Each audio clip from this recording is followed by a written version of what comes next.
It was the early 70s. We were at Mass one Sunday evening when the priest announced, "All of you, please go home.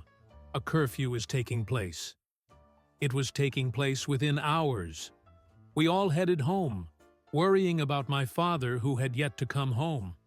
Finally, all of us were home and accounted for.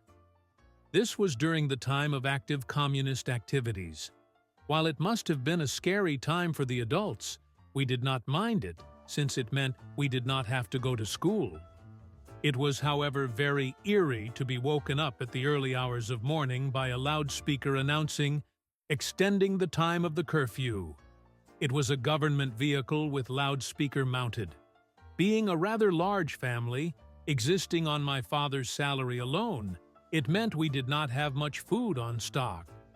Mother tried to buy some vegetables from our neighbor, her old friend, who had an extensive vegetable garden. She did not have any to sell us and gave us a bundle of Chinese chives instead. Our next-door neighbor, seeing our plight, gave us a tray of eggs. We survived on that and salted fish.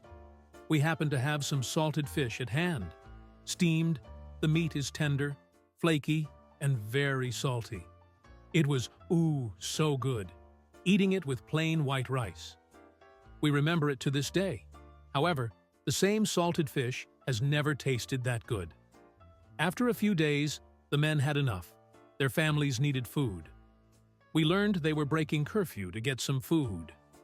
I joined them and cycled to a store with its door slightly open to serve us.